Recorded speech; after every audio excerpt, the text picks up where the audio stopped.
What's up everybody, welcome back to the channel. Today we're going to do a long-term review of the Hyper Tough 2-cycle string trimmer from Walmart. For those of you that don't remember me buying this trimmer, I bought this trimmer back about 2 seasons ago anyways. Bought it for kind of just a joke. What I mean by that is this is a Hyper Tough string trimmer, otherwise known as a Walmart brand string trimmer. I bought it as a joke. It was $110 with a 3-year warranty, so I thought that was pretty good. I did not expect this to last more than 1 season. To be completely fair, I didn't expect it to last more than a month, not even 4 weeks.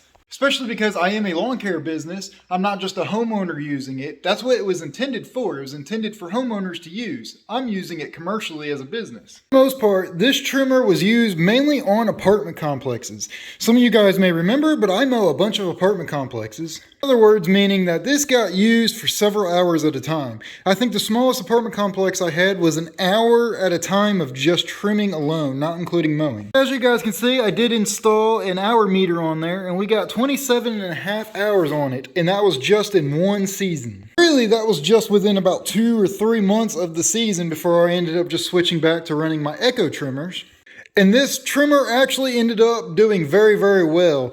I only have 2 concerns or 2 problems with this trimmer. The first one being this device right here, the gearbox. I upload a video of how to change this, but the gearbox actually burnt up on this trimmer not long after I used it on about a month of use anyways. I was expected, as I said, this is just a homeowner residential trimmer and I'm being used commercially, so I did not grease this at all. There is a grease arc, which you guys can see, it's very dirty.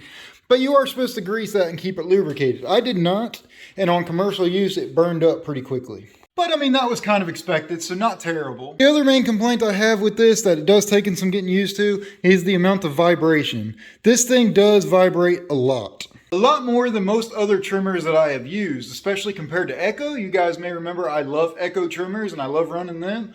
I ran Echo trimmers most of the time, so I was comparing that to an Echo trimmer, and that had a lot more vibration. It doesn't really dampen, all the vibration from the engine as much as the Echo does. However, for those of you that like Echo and usually run the smaller, lighter Echo trimmers, this one is considerable in weight, and it has more power than the Echo 225. This is a 25cc engine. So right here is exactly what I meant by how much power it has and how light it is. I am holding this trimmer with just one hand to try and record this video for you guys. And you guys can see I'm just barely tapping the throttle and it's knocking through all that thicker stuff right there. Very, very easily. It's a very good trimmer. There's just one other concern I have with this trimmer. I am 6'1", and as you guys can see, this trimmer is really, I have to hunch over. I don't know how well it shows up in that video, but I have to hunch over for it to get the ground right in front of me. It kind of needs to be about 6 inches longer. Here's a really good in-action shot of me using it, and you can see right there I'm kind of hunched over. It kind of looks like I've got my head kind of hunched down a little bit. That's exactly what I'm talking about being it's not long enough. It really needs to be about 6 inches longer to where it can reach out a little further. Because in order for me to actually use this, I'm hunched over a lot. Now, running the Darwin grips do change that a lot. It does help keep my back straight. But I still wish this trimmer was about 6 inches longer in the shaft anyways. However, other than those few things, this trimmer is an absolute beast. Feeding string through it is actually really, really easy as well. I will upload a video on how to do that.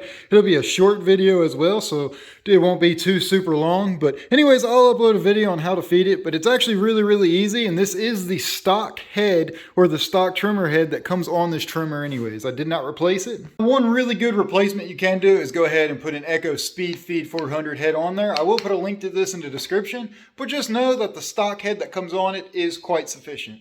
All in all, I'd say this Hyper Tough trimmer is a really, really good trimmer, and I actually highly recommend it, especially for the price and especially for homeowners. So throughout the season, I'm going to continue to use and abuse that Hyper Tough trimmer and see how long will it really hold up and see how many big issues do we have with it. I'm very curious to see how much longer it's going to last. Hey, if you enjoyed this video, please smash that like button as it always helps me out as a creator, and consider subscribing if you haven't subscribed already. Maybe go check out some of my other videos and see if there's maybe one other video out there that you might like that's on my channel, and then consider subscribing after that. I'd like to know what your thoughts are on this trimmer, or thoughts on another trimmer that you would like to see me use and abuse on this channel throughout the years. So comment that below, and I look forward to speaking with you guys, and I'll see you guys in the next video.